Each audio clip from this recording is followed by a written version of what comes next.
paperwork. Somewhere's on your paperwork, it says who ran the meeting. I'm running the meeting. My name is Timothy Crumley, the president.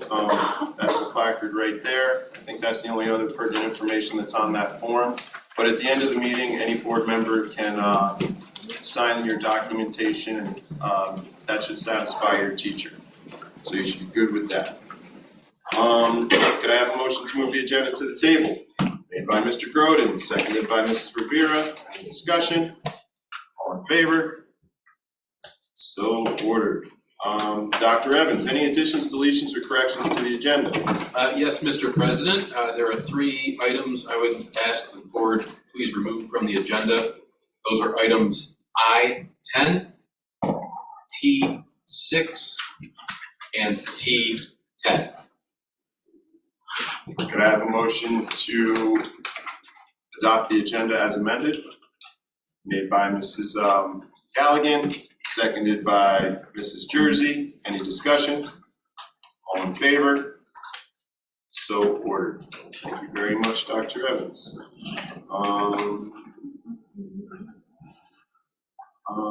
So we just did the adoption of the agenda as amended, correct?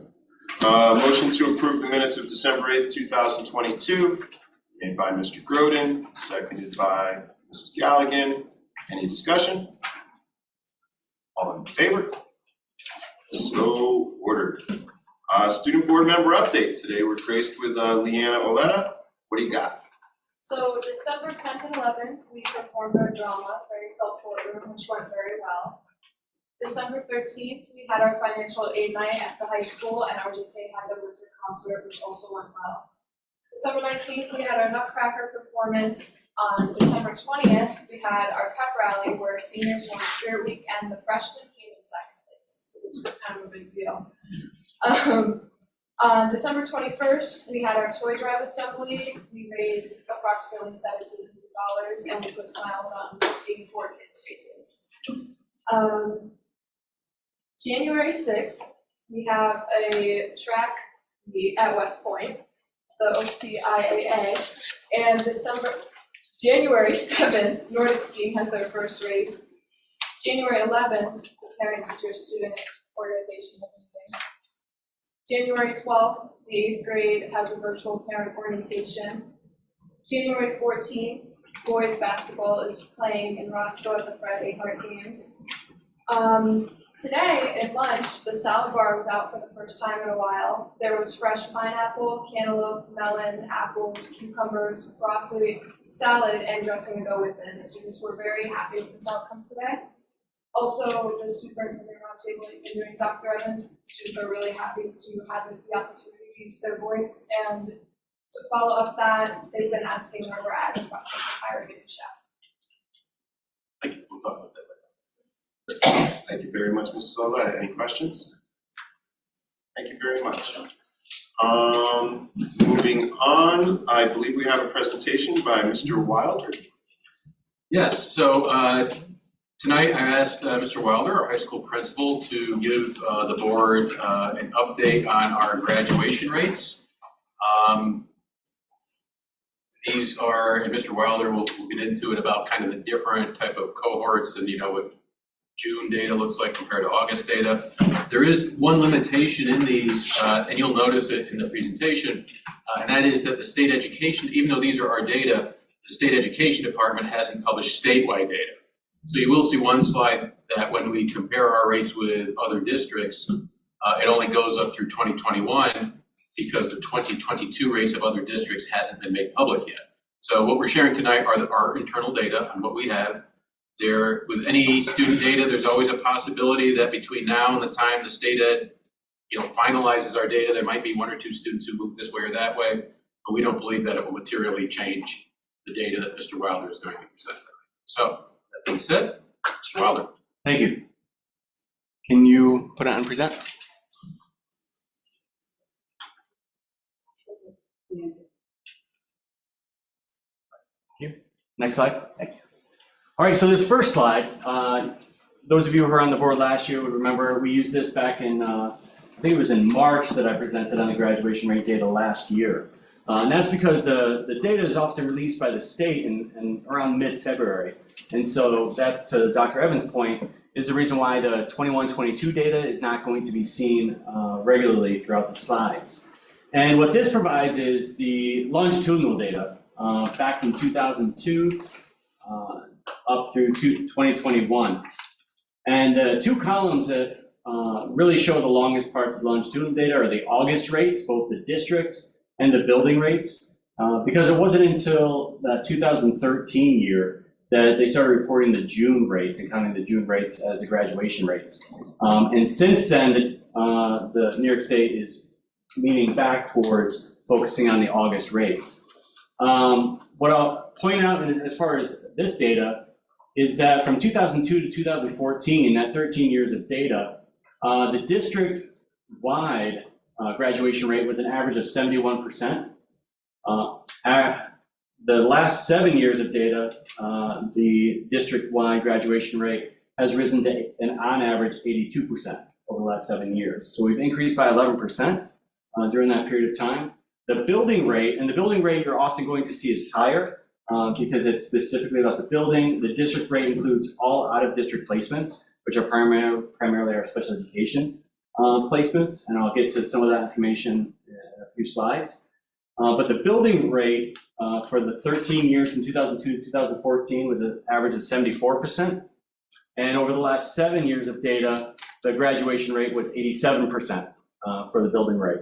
So a significant increase over the last several years, thanks to the many partnerships and collaborations that we've been having, both between the district and the building and within the building, to really focus in on the individual needs of the students and work to accommodate them. Next slide. This is a general trend line, or excuse me, which really shows the bar graphs regarding the pattern for the high school August rate and the district rate. It's just another way to see that. I also show the comparison to the New York State August rates, so you can have that. The 2015, I think it was, and 2015 was the first year that, as a building rate, we surpassed the New York State average. And then after that, both the building and district rate started to surpass the New York State average over the last several years. The 2002 rates here at the very end are, like Dr. Evans pointed out, our best accurate estimate of what we are going to be expecting. I don't think it's going to be much different than that. And so I'm just giving that as our best estimate. Okay, it's not official. Next slide. So here are some comparative county graduation rates. And again, 2002 is not there because it hasn't been officially released yet. And a lot of the questions I get is, okay, so here's how we are performing. How are we performing in relation to other schools in the county? And so I chose Fallsburg and Liberty for the reason that those two schools after Monticello are the largest schools in the county. And like us, approximately 2/3 of their student population fall under economically disadvantaged, okay? So similar populations, even though they're about half the size or less than half the size of Monticello. And so it kind of shows a comparative analysis over the last several years regarding student achievement for graduation. This is the district rate. Again, the district rate is often lower than the building rates. Can you go to the next slide? And this is the building rate information.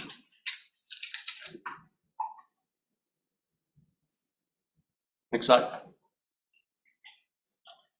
Then what we like to do is take a look at the subgroups within the graduation rate cohort. And there's a lot of digging and separating that you can do to try to figure out how are our students doing by group. And so here are the groups that are disaggregated at the state level and reported. This is all online, available to anyone who would want to go to NYSED and look up the achievement rates, graduation rates for any school in the state. And so this is how we have been performing from 2014 through to 2021. You can see that We had, starting in 2016, we started surpassing the New York State average. We fell below in 2017, above 2018 and 19, and then fell back below 2020 and 2021. As far as trends, the girls often outperform the boys in graduation rate. And then when you start looking at the differences between our students who are white, African American, or Hispanic, you start seeing similarities, but some differences here and there. And so, for example, like our students that are categorized as white outperformed our African American students, I think 2 out of the previous 6 years, whereas the African American population outperformed our students who are white 3 out of the last 6 years. And then they tied as well. And then you can see the Hispanic rates as well. When you look at the general ed students in comparison to special education students, our students with disabilities are not performing anywhere near on par as our general ed counterparts. And this is something we're really looking to focus in on. Already started having conversations with our new PPS team. We have a series of meetings that are coming up where we're going to be taking a look at this data, looking at our students now throughout the different cohorts, and starting to plan ahead. Now the district rates, as I mentioned before, include all of our out-of-building placements, out-of-district placements. And so we're also coming up with strategies and how are we following up to make sure our students who are outside of the building put in the best position to be successful.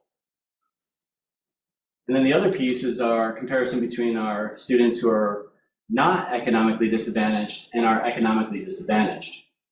And when you look at the trend line from 2014 through 2019, you really see a nice increase in their achievement. But then the impact of COVID, you can see, has had a significantly larger impact on our students who are economically disadvantaged than our students who are not economically disadvantaged. This is a trend that we want to reverse now that we're back in school, and now that we're all back in the same building this year. And the trend lines that we're seeing this year in terms of indicators, such as student behavior, participation in extracurricular activities and sports, are all trending in a very positive direction, much more positive than last year. And we believe that those indicators are going to have a positive impact on student outcomes and graduation rates. And the advanced designation is an area that we're consistently looking at as well. We were making progress in growing that number up through 2019 prior to COVID. And we're looking to get back to continuing to grow that number, not just in totality, but for all subgroups as well. And internally, we will disaggregate that data and have conversations internally. You can go to the next slide. So this is the building data. And what you'll see is that the outcomes improve because the students that are in the building, we have much more contact with, building relationships with, and you can see the success levels have been very positive. What we're looking to do is, you can see in 2018 and 19, we got up into the 90s. As I mentioned before, the average graduation rate in 2002 to 2014 was a 74%. And for the past several years, we got it up to an 87% average graduation rate. And with the conversations that I've been having with other district leaders, is we want to make 90s the new norm. I remember when I first started as the principal here, we were having conversations about setting goals for graduation rate. And the highest graduation rate had never reached into the 80s. And so we set it for an 86% goal. And there was a lot of concern around, how are we going to make that happen when we haven't had that level of success in the past? But we made it happen. We found ways to do it. We set audacious goals, and then you find ways to do it. And I'm looking forward to making 90% graduation rate and higher the new norm here in Monticello. Next slide. So when we look at the projections for this year, the projections are still looking a bit stark. Whereas it may have been a good year in years past, it is no longer what we aspire to achieve. And so we are looking at a June graduation rate of between a 75 and an 82%. This is a district rate. And in August, a 77 to an 85. The reason for the big range is because it's really difficult to predict student behavior. And so we use what many of you have probably heard me talk about the graduation grid, where we identify every single student in the cohort and we plan specific interventions according to sort of the readiness levels and the risk levels associated with each student. And we like to plan specific interventions for them and figure out how do we either support them or provide additional programming so that they can be successful. And so those things are what we're working on within the scope of possibility that we currently have, and we're looking to constantly expand that. But my expectation is that this will be the last year that we're really suffering the high impact from the COVID time and the lack of direct instruction that we've been able to provide, and we can start working our way back up rapidly. Next slide. The other piece is just, I didn't realize it before, but you had already had a very detailed presentation on the pathways to graduation. Just want to touch on it again, that when we talk about the 4+1 pathways, this is what we're talking about. You have to meet the minimum requirements for credits, and then you need to make sure that you have at least the Regents exams in English Language Arts, Math, Science, and Social Studies, and then a pathway. And there are multiple pathways, there are several, and that will lead to your diploma. Next slide. And these are the pathways. There are pathways in the arts, in our career and technical education, in our CDOS programs, civics, humanities, in our STEM fields, and our world languages. This can be solved through the programming that we have in-house through our building and through the partnerships that we have with our BOCES program. Next slide. And when we talk about endorsements and seals, there are a number of different endorsements that students can earn. There's the technical endorsement, Regents with Honors, and the advanced designation with honors. And when it comes to the Regents with Honors and the advanced designation with honors, that has to do with their scores on the Regents exams. They need to be 90 or better. And for the seals, we have the Seal of Biliteracy, which came out before the Seal of Civic Readiness. And the Seal of Biliteracy came out prior to COVID.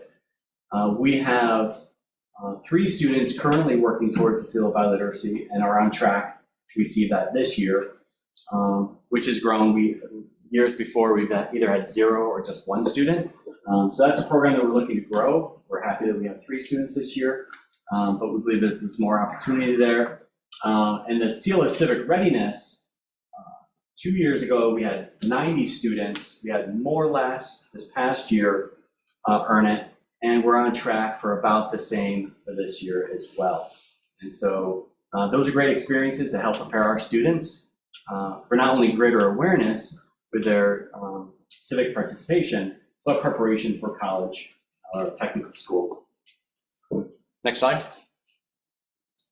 And I am happy to answer any questions. Biliteracy, can that also be computer and English? Computer language, or no, it's No. Spanish and or another, it could even be Foreign French, language. foreign language. Foreign language. Or American Sign Language. Yes. ASL, can you? Okay, but we don't have any But we kids don't- studying we don't. ASL. We don't offer that yet. Okay. Conceivably it could. Any other questions for Mr. Wilder? Can you explain the last column in your spreadsheet that talked about advanced designation, the 23%, things like that? I don't know. So students who earn a diploma with an advanced designation means that they take additional higher level classes and take the Regents exam and pass the Regents exam associated with those. And there's a couple different pathways that you can choose, but it's primarily in math and science Sure. that you see that. So does that mean just a Regents, or does that mean advanced Regents for 23% of the students? Advanced Regents. Yes. Yeah. So 23% of the students are receiving a diploma with an advanced designation. All right. Not necessarily with honors, but they're earning that advanced Regents. Thank you. You're welcome. Ellen? I see on the girls' side that from 2018 to current, they've dramatically decreased. They went from 99% to 86% on a building-wide. Do you have any? Can you go back to that slide? I think it bounced up to 99, right? So before that, it was 80, you can see it was in 84, 85, 89, 99, 90, 91, 86. So in terms of that 2018 cohort, where we had the 92% overall graduation rate by the building, sometimes cohorts work out that way, but I would love to have 99 to 100% of all of them on each side getting it. It So I just don't have a seems like the specific boys reason remained why the that same was. From 2018 to 2021, but on the girls' side, it dramatically decreased. Say that again? So on the boys' side, it went from 86 in 2018 and went back to 86 in 2021. Right. But the girls went from a 99 to an 86, which is a dramatic increase, or decrease. I didn't know. Yeah. We have any reason. I think to Mr. Wilder's point, I think that 99 is an outlier. Right. Okay. And if you were to kind of average, I'm curious what the average would be. If I had this in a spreadsheet, I'd be looking at that, because it probably is right around, I don't know, 90%. Yeah. And see, you're just eyeballing it. The 18 was just a outlier here. Yeah, they were girls there. They were amazing. And the other question is, do we have a breakout between local versus regions? No. Local versus, I'm sorry. I don't think they do local anymore. Oh, and on the bottom it said on the little circles there in pathways, it said New York equals a New York State local or a region's diploma. Do we have any indication of how many of our students get a local and how many of our students get a region? Percentages? It's primarily the Regents diploma. The local, they were phasing out, am I correct, Dr. Olmarks? And so they kept it in a lot of the language because it depended on the cohort year. So I don't know the specifics, but most every come out with a reading. So yeah, when they retooled the graduation requirements, became regions or regions with advanced designation. right. Or with the endorsements and the other seals. I think you might have said it in the beginning, but this is the building and then the district encompasses CTEC and other ways for high schoolers. The district is for students who are fully out of district place. So it doesn't include the students who kind of go to BOCES for a part-time program and then come back to the building. It primarily includes students who go to BOCES full-time. It could be Sullivan County, it could be Orange, Ulster kind of BOCES, or it could be a residential placement. It could be Like students on homebound, Okay. not homeschool, but homebound instruction. Okay. And so it includes all the students who are not attending the building for their educational program. And by chance, do you know approximately what percentage of that? Would that be like 20% or so or less? 10? It'd be less, It would be less than 20%. Yeah. probably like 5. I've already guessed, so we can get to that information, but probably somewhere around 5%. Yes. Jen? Yeah, can you go up back to the first graph? The graduation rate trend that has the state data on Up one more, it, up one more. that one? Yeah, so, I have a kind of a two-parter. Okay. So if you look at the last 5 years, say, yeah, the Monticello graduation rates have declined, and the state graduation rates have increased. Yes. Do you have any theories about why that might be? So they went, from 2017 to 2018, they went up in terms of the district rate, right, 87 and 87. So they Right. held steady at 87. The building rate went from a 92 to a 90, Right, okay? And then this 20 and 21 are the COVID times sure, where we closed. That had a significant impact. When you go to the groupings, you can see it had a more significant impact on our students who are economically disadvantaged right, in terms of groupings. And that's when we ended up dropping to the 83, 82, and then 86, 86 for the building. And the state averages continued to climb because it's hard to figure out, because when you think about New York State as a whole, you have to think about the demographics as a whole. And the New York State has also been providing a lot of waivers and things like that to help offset some of the impact of COVID. And so those waivers have significantly assisted and helping students to graduate, and have significantly assisted our rates as well. Right. And so other areas of New York State have benefited more than Monticello in Right. terms of being able to capitalize on that due to, it could be a number of factors, either demographic factors or how they decided to, whatever programs and things they put, decisions they made during COVID. So I mean, what I'm hearing you say, I think, is that, I don't know what the economically disadvantaged percentage is for New York State, but it could be that we are much higher economically disadvantaged than the New York State average, and that's sort of, We are. right, and so, yeah, I know that, but I don't know the exact numbers, but that could be part of the play. And then I wanted to ask, COVID has had a huge thing that you can't really quantify, well, a huge impact that you can't quantify. But I was gonna ask about the waivers for the test. Mhm. And this year, there aren't gonna be any, right? There are, There are still? yes. Which ones? Yep. So there's the lower pass rate for students to earn Regents credit.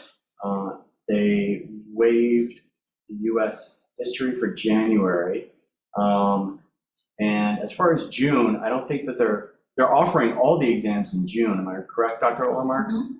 It's just that they created the allowances for the lower pass rates due to the Right. loss of learning. So are those the same modifications that they had last year? They had that last year, Mhm. in addition to not having to take the Regents. Okay. Resume the Regents this Right. June of 22, I see. Right. but with safety nets. Yeah. Yeah. Do you think that they're gonna continue the safety nets for kind of the foreseeable future? Like, when is that gonna phase out? They do have a phase out Tell me, plan, but it's hard to know, it's hard to predict what they're going to do moving forward. I think that they're definitely checking the trend lines and doing the same thing that we're doing here, but on a larger scale. Right. So certainly we have the safety nets in place for June of 23 for students who are eligible for it. But what you see happening at the state level, and you may have gotten an email from NISBA, if not, I can forward you one that I got from NISCUS, seeking feedback on graduation requirements for high school students in the state of New York. We have a blue ribbon panel that's reviewing, high school graduation requirements. And I think right now what they're considering is, what is the place of a Regents exam in terms of how students are able to graduate high school or not. So yeah, they're having this discussion at a much larger scale. But for June of 23, or through August of 23, I guess, these safety nets are still existing. What are the safety nets?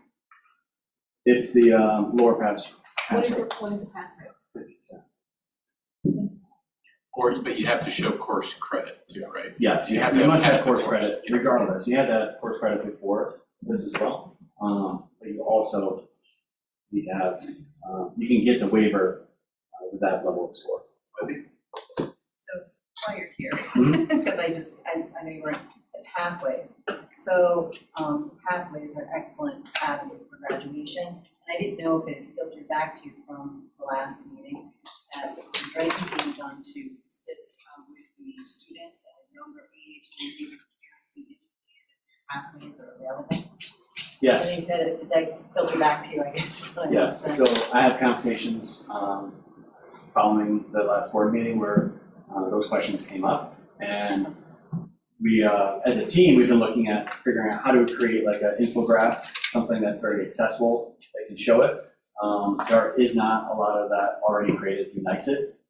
So there are things that we're putting together currently. The team is working on it. We've created some drafts.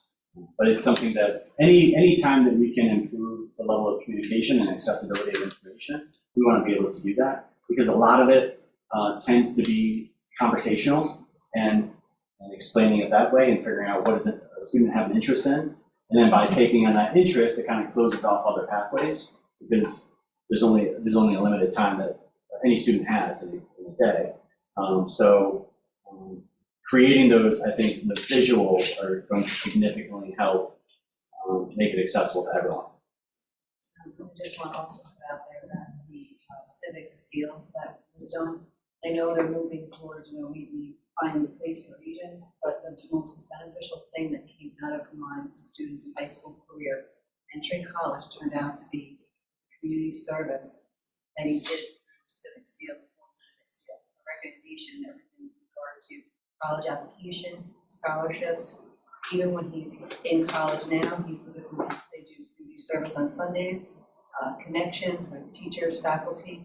It's morphed itself into another just great avenue, and Marcel did an excellent job with finding really I guess a test pilot for it, Yes. wasn't really, but I have to tell you, hands down, it's been amazing. The kids have really got that seal and got involved in everything. I just feedback wise, it's a great thing.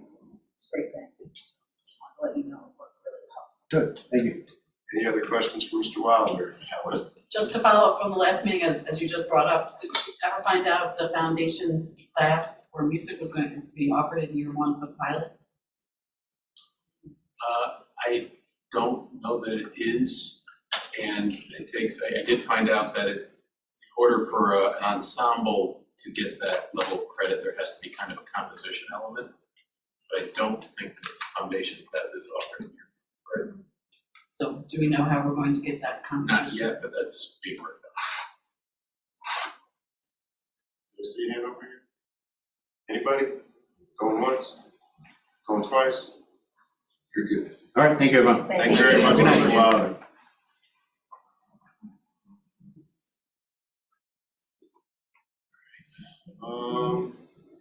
Adriana? I'd like to move that we approve consent agenda items F1 to L2. Do I have a second on that? Made by Mr. Croden. Any discussion? All in favor? So ordered. Thank you very much, Mrs. Greco. Moving on to information reports and discussions, board roundtable. I'm gonna start with Helen. I've gone to a boys basketball game, a couple girls basketball games. Thank you very much, Mrs. Jersey. Mrs. Holmes? I attended the Nut President, and I attended girls basketball. Thank you very much, Ms. Rivera.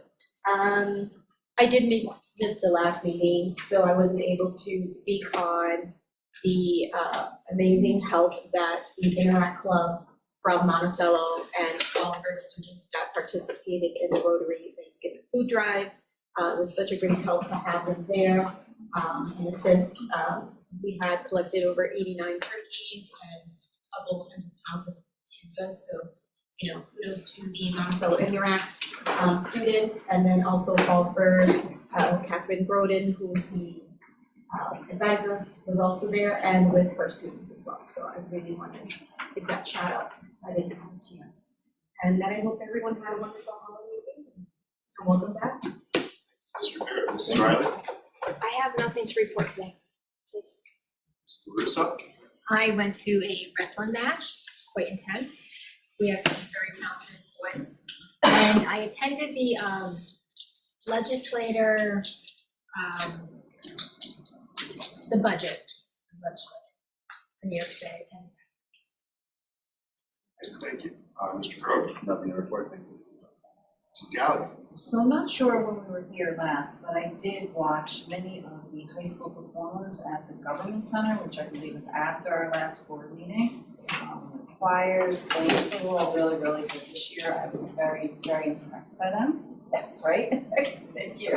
And I just want to put a reminder out that Sullivan County School Board Association dinner, I believe, is on January 23rd. For anyone who's interested in attending, then Janet's looking for RSVPs.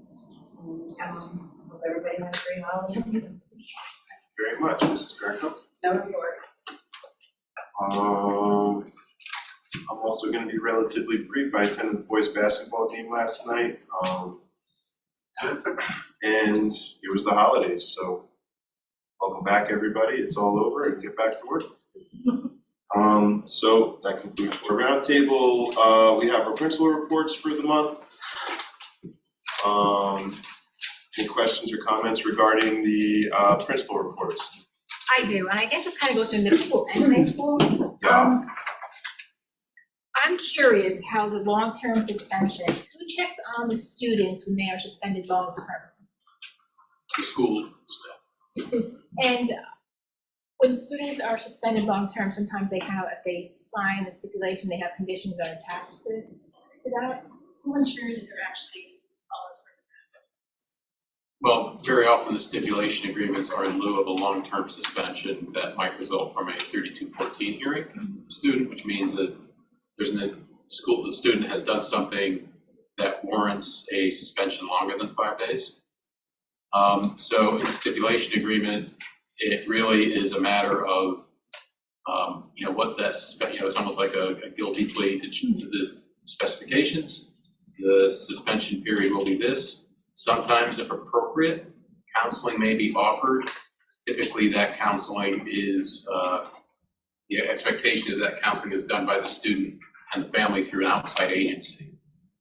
So most often, primarily because the student is long-term suspended. So if the student successfully completes counseling, we sometimes bring them back at an earlier date. However, in some instances, or in all instances, the student would be required to present proof of counseling. And often we require a letter from a mental health provider that the student is not a threat to themselves or others and is able to reattend school. It depends from agreement to agreement based on the student and the particulars of that case. So is anybody checking on them like monthly to make sure that they're attending their counseling? If it's outside counseling, no, because that is on the family to carry out. So then if they're about to return and they don't have their counseling done, do they return? It depends on, the stipulation agreement in a 3214, you can't require counseling to return to school. What you can do is say something to the effect of, you're suspended, let's say through June 1st. However, if you attend X number of counseling sessions between now and May 1st and provide this documentation, you'll be able to return on May 1st. So what you can't do is say, you can come back on June 1st and you have to do all this counseling or else you can't come back at all. Okay, so you can use counseling as an incentive, one, to get the student the help they need, most importantly. But secondly, if they successfully complete that program, they can return to school at an earlier date than what their suspension had been. And there's nothing that we can do to help the student if they didn't get his counseling whatsoever? Well, yeah, we still maintain contact with, guidance counselors, social workers, and we've done that. Families don't know who or where to turn to. There still are students, they still come to attend an after-school program, whether that be virtually or in school. In some cases, we do have like a check and connect where a counselor will check with them once a week to see the progress that they're making. If they're not attending, we'll connect them with the attendance officer who will kind of do a study on it and figure out what's needed by the student to start attending again. So it really depends on from student to student, case by case. Okay. Ashley. So regarding the middle school, just wondering maybe Dr. Ollermarks, maybe you know about the dispute resolution and anger management program? To speak on that? The dispute resolution center? All of program? that. Yeah, so that program is literally from the dispute resolution center and it is built into the school violence prevention program grant. Okay. And it is given to all students in grades 6 to 10. I know that we have been working with dispute resolution center to do that with the middle school students beginning part of this year. The programming is, they have a program that they run, right? And so it's learning about how to resolve disputes and conflicts that they have with peers. To better communication with our students and to help our So has that already been discussed and how possibly that would be implemented? Oh, it's already been implemented. Okay, so how would it be typically implemented to somebody that may need it? It's not for somebody that all students receive the dispute resolution training. including the anger management program. But it says to add it, so it hasn't been added yet, they're just looking into adding an anger management program. Maybe it's just What were parts you of the words referencing? there. I'm sorry. Middle The school, middle school. Middle school just says, we're working with dispute resolution to add anger management program.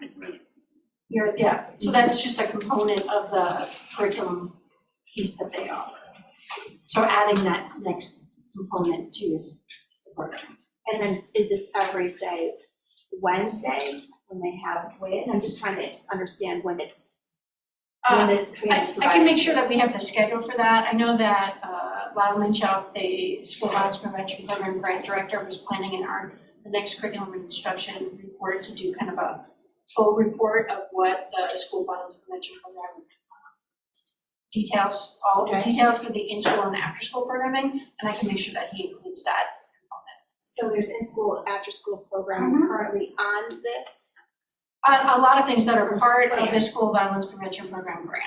Okay, but it's just planned or is it implemented? No, some of it's been, much of it has been implemented. So we do a dispute resolution center, for example, in the afternoon does Basketball for Life, which is a basketball program that also implements and integrates dispute resolution and anger management within that program. And so that is offered to high school and middle school students weekly.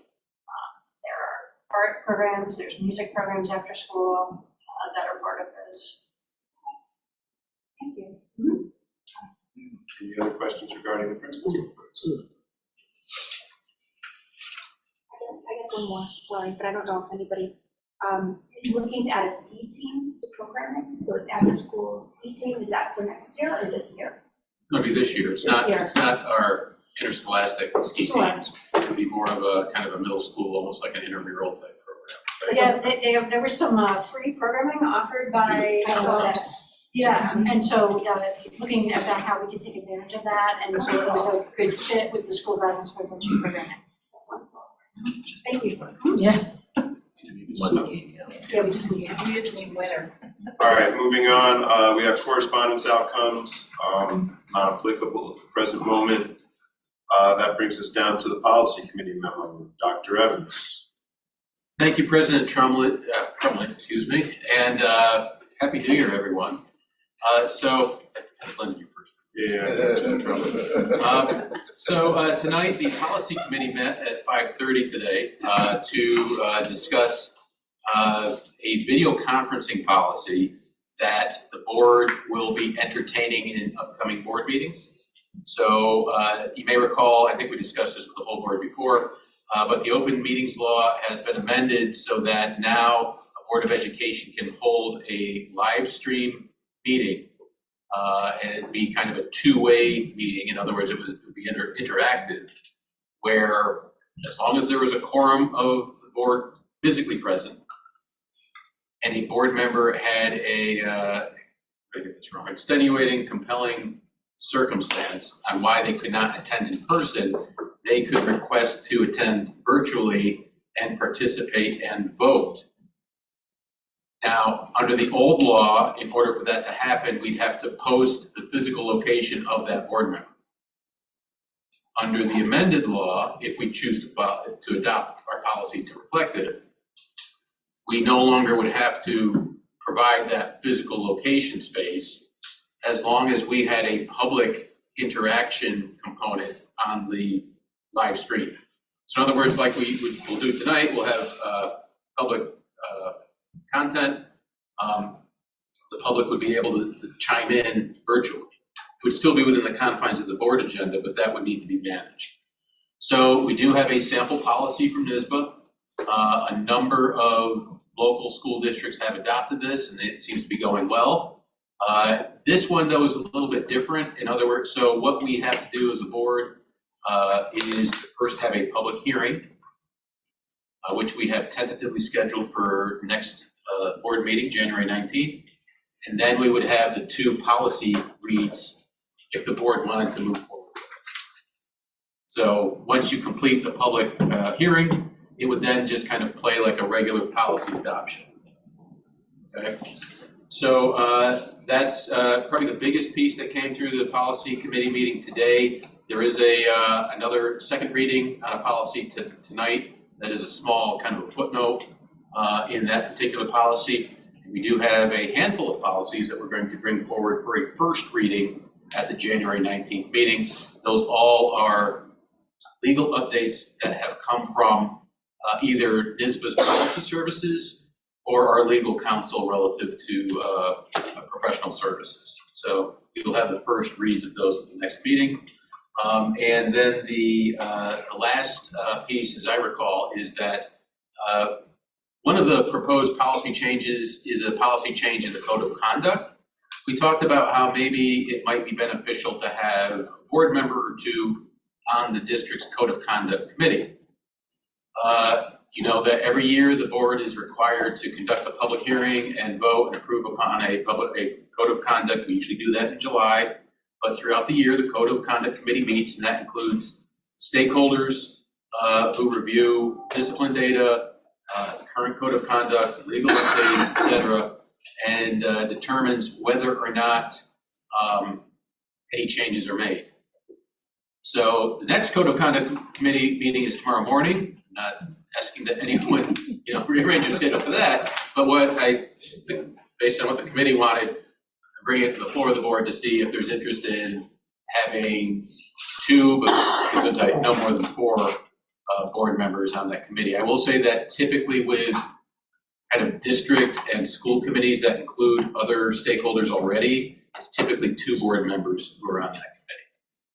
So I'll get guidance from the board on what you might want to do with that. And you said the times for this meeting is at 1 to 2:15, without checking. It's usually during the school day because we have a lot of school staff in it. So it could rotate. I don't know though. It's 1 to 2:15. That's every time or just Every time. Every time, 1 to 2. On Fridays, was it? They can be different days. And there's it's a Zoom meeting, correct? That's correct. So it's virtual. Question, or you want it? I want in. I want in 15.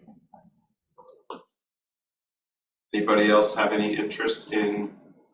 I have interest, but I can't confirm it until I find out if I can. That's. Well, for right now, I guess if you could add Helen and Victoria as our 2 board representatives to that committee. And do we have to vote? No, she wanted it. You don't have to. You probably should because it's like a committee appointment and the board approves. So we'll add it onto the agenda for the next meeting. Yep. And then maybe actually you could be the alternate. So if Helen or Victoria were caught up, you could kind of step in. And what time is tomorrow? 1 o'clock. 1 o'clock? 1 to 2:15.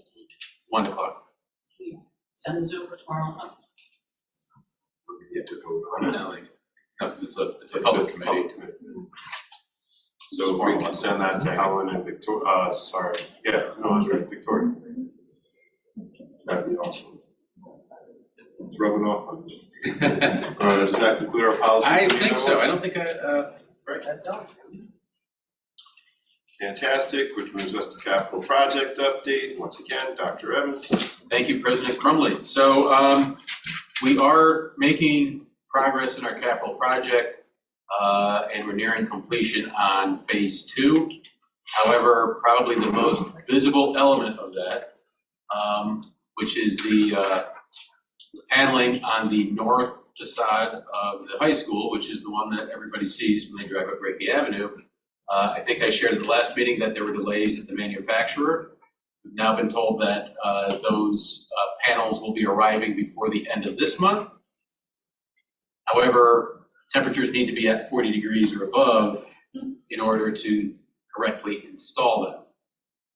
And the installers, a subcontractor, they are no longer mobilized for this because of the weather, and they are not going to come out for, hey, Wednesday is going to be 50, let's do it on Wednesday, and then they need to stretch the time. They need to stretch the time to come in.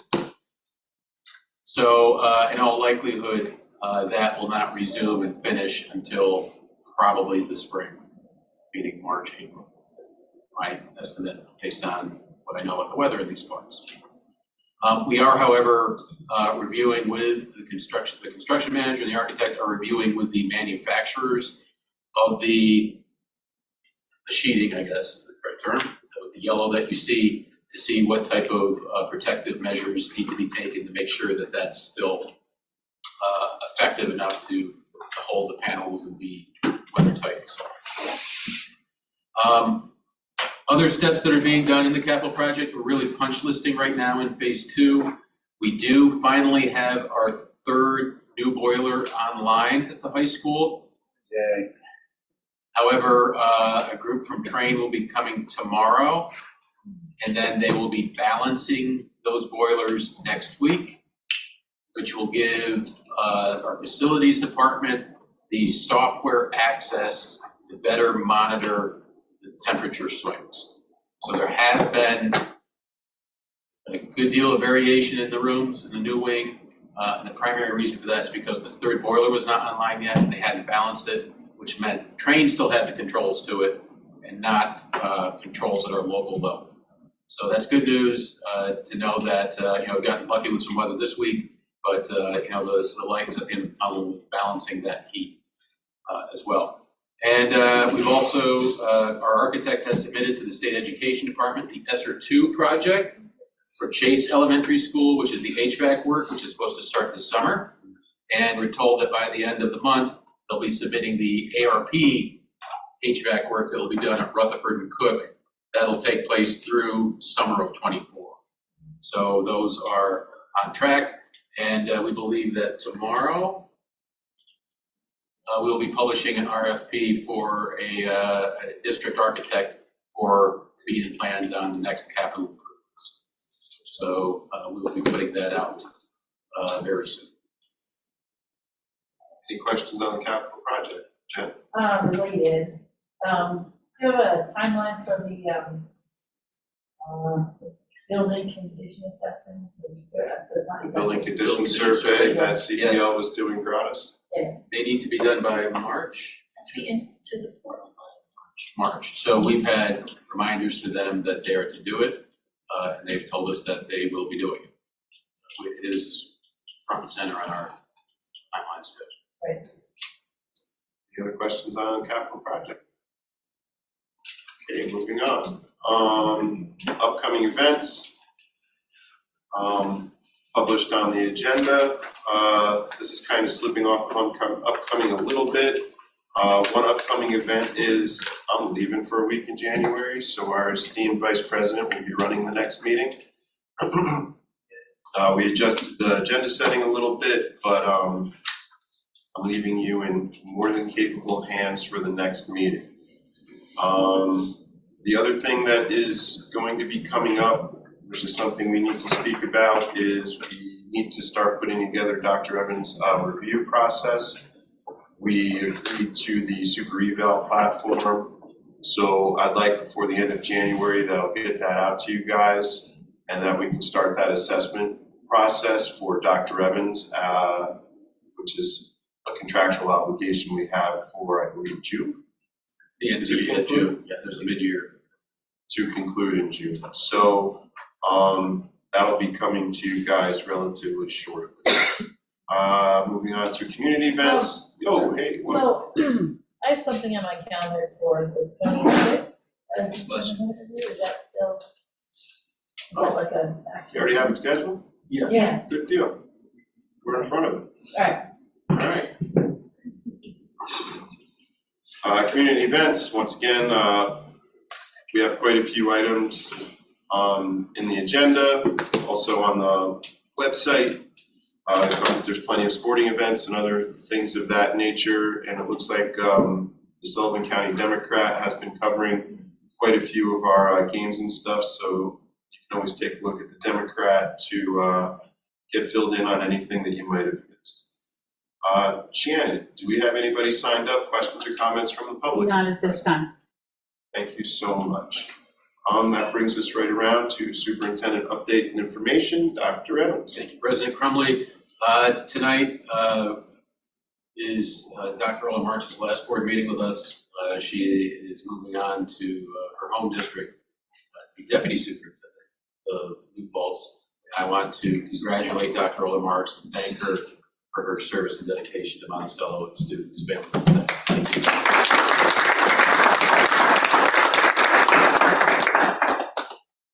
So, one of the focus points of the strategic plan was really about school climate and culture. I just, I'm really putting that front and center in my reports.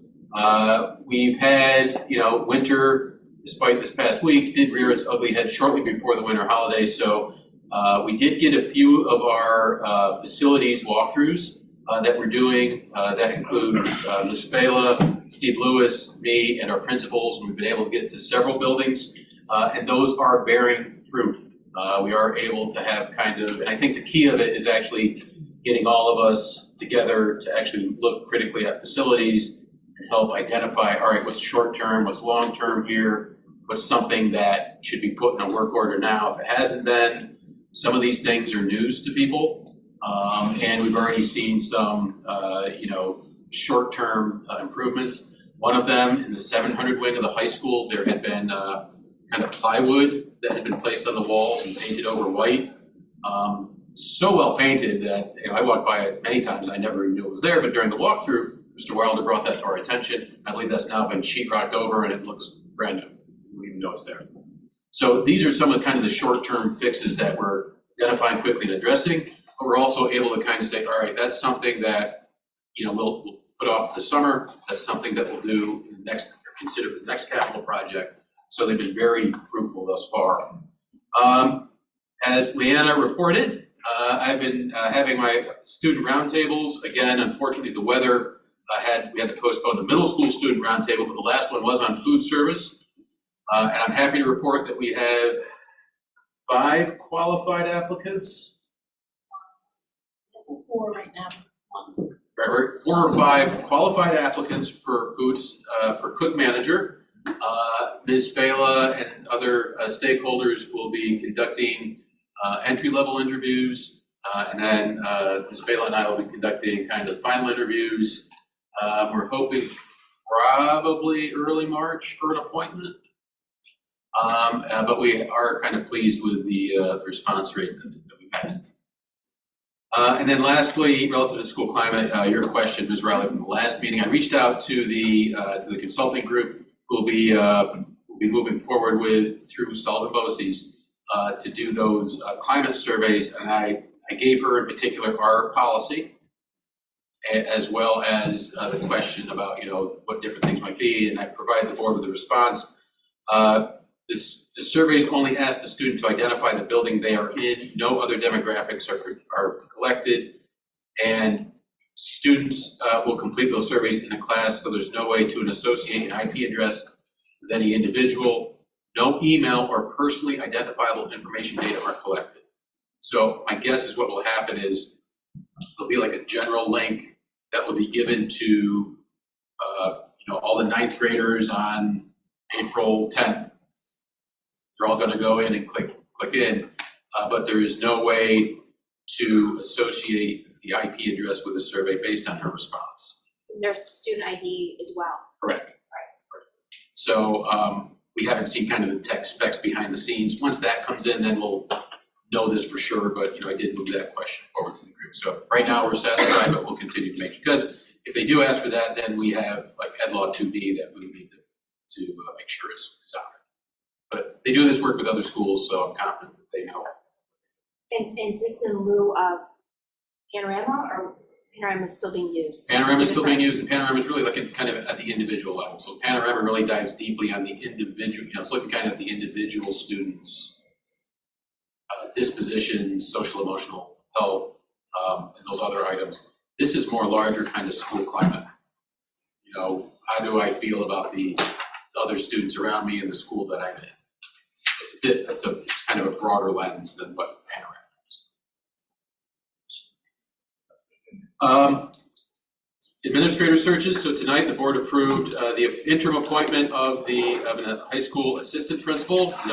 She's very familiar. She's not a stranger to the district. She's a retired administrator. Ro Romano. She'll be starting next Friday, January 13th.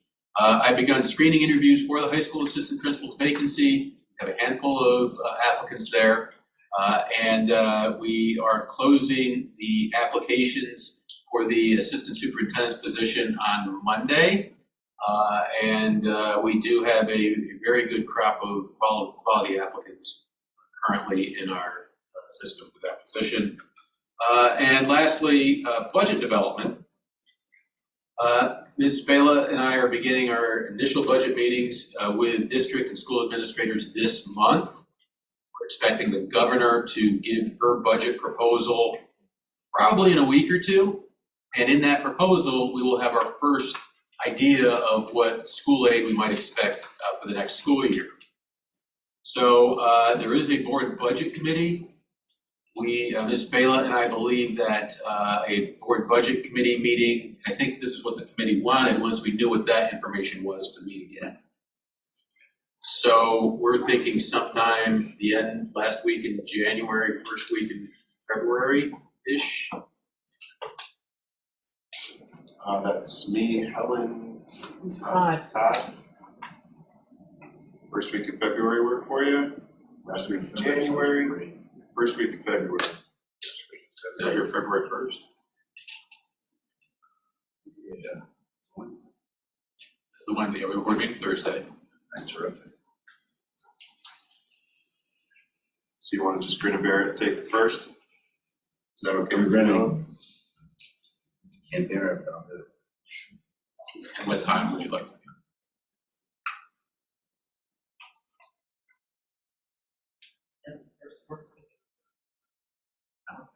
Yeah. 4:30? Deal. 4:30 on February 1st. You got it. Jen? Where are you meeting? District office. Okay. And lastly, we've begun our initial drafts of the academic calendar for next year. We're in the very early stages. I just sent a draft out to the heads of the unions, and they'll be reviewing that and getting us feedback on it. And we're looking to, I hope to have that to the board by the first meeting in February for adoption next year. One of the interesting wrinkles in next year's calendar is that Easter and Passover are not the same week. Ooh. So there'll be kind of some breakage there. That's it. Any questions? Any questions for Dr. Evans? Ashley? Okay, back to the Ella Breathe, am I pronouncing that correct? Yep. I realize it's a musical term, so, right, I looked it up. Okay, so, I just looked into it. It talks about the company coming from Dansville. I don't really know much more about it than that, but I do understand it comes from Sullivan County BOCES. Well, it's a cross contract through BOCES. So Okay, so a BOCES, not necessarily Sullivan County, you're saying? yeah, so they do a lot of work with Ulster BOCES, All BOCES, okay. but Sullivan County BOCES has a cross contract through them. Okay, and are they a company that's consulting firm that's been around for a while, or are they just? They've been around for a while. They presented at school boards. Mr. Crumley and I saw their presentation. They do a lot of work in Western New York and in Ulster County, but it's this type of stuff. And basically, it's kind of gathering data, perception data, and other data to help inform the strategic plan. So if a student gets this and maybe they don't like a question, can they just cancel out and be done? Just curious to know how that works. I can find out. I don't know how that works. Yes. They didn't I'm get assuming that if they fill out a partial survey, they filled out a partial survey in type scenario, but you would hope that everybody fills it out to the best of their ability so they can get the best picture to advise us the best way that they can on how to proceed forward. And I understand, I'm not trying to make it so that we don't get the information we need. I just want to make sure that, for one, we're not getting a sample of the questions. It's talking about how your feelings are about your school climate. So my thought is, a child gets to take the survey and they just happen to not want to answer a question. I would think that they can just cancel out and be done with it, that's all. Yeah, I don't know how. I can find out. And then also, so it says early 2023, so that would mean maybe next week or a few weeks from now? Probably February, March. February, March, okay, and then how often is this, just like once every month or so? No, the survey is just like a one-off. Just one off this year? Yeah. Okay, We don't have like good high-level school climate data, right? To say X% of our students, secondary students, feel this way about their school. We hear things, right? We have meetings, we have committees, and that's helpful too. But this will help us really get an idea of how many feel that. Well, I appreciate that it's anonymous, so, thank you. Any other questions for Dr. Evans? All right, moving on to Assistant Superintendent for Business update. Lisa. Thank you. Tonight I have on there the transportation agreement. I was approached by Sullivan West to see if we could help them out transferring one of their students to a out-of-district placement that we currently go to. So I had our attorney draft up this agreement and I sent it over to them. I was hoping I'd have it back for tonight's meeting so you could act on it. I haven't gotten their signed copy back, so that's, there's no action, just for your information. And the other thing I have tonight is the New York Liquid Asset Fund Investment Agreement. This came from the Sullivan County School Workers' Comp Consortium. They are asking all the participants to approve this resolution to allow the consortium to invest any excess funds that they have in reserves to give better rates, because the rates of these two investment instruments are much higher than what the banks are offering. So I'm asking the board to approve that. That's it. Any questions for Lisa or Helen? On the transportation agreement, is that, do we already transport to that school? Yes. Just adding a person onto there, so it's not fully. Right, we already go there, and so they can meet us here, and then the student would get on our bus and go there, and then we bill them someone to that school. Okay, thank you. Victoria, Answered it. covered it.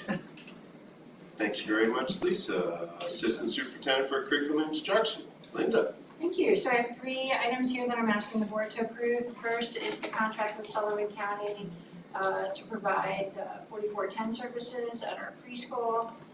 The second is we have entered an agreement with Fallsburg in order for them to place students when we have available seats for 4410 services. And then the last item is we are looking to do an ELL program review and audit, working with our ELL department, using New York State ELL programming audit materials, and this is paid for entirely out of Title III. Questions for Linda? Mrs. Jersey. Not really questions, but can we make sure that we change page 26 to reflect June of 2023? Absolutely. Full pencil up. Any other Todd? The, from Title III, so that doesn't cost us as the grant, that's not, doesn't impact it. Does not impact us, no.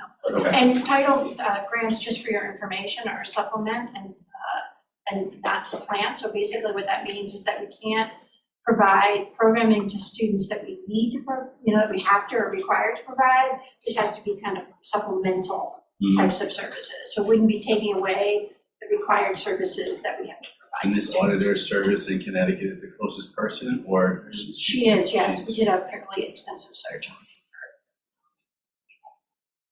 Thank you. Any other questions for Dr. Marks?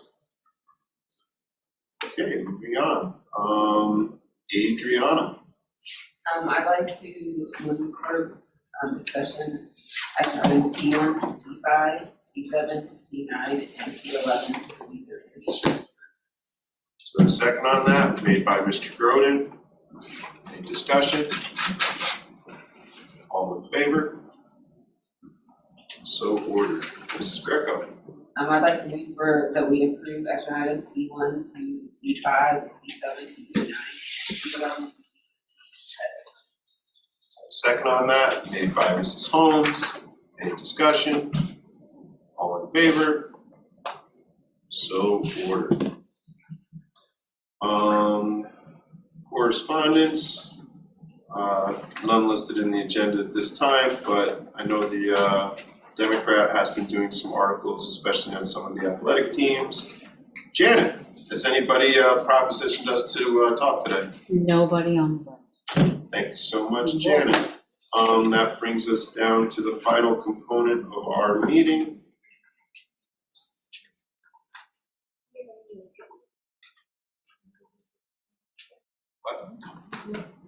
Okay. Do I have a motion to adjourn? Made by Mrs. Galligan, seconded by Mrs. Rivera. Any discussion? All in favor? So ordered. If you're here for a class, and you need to get your stuff signed off, now's the time, anybody can sign it off. Anybody at the table over here, let's go. You put down Tim Crum.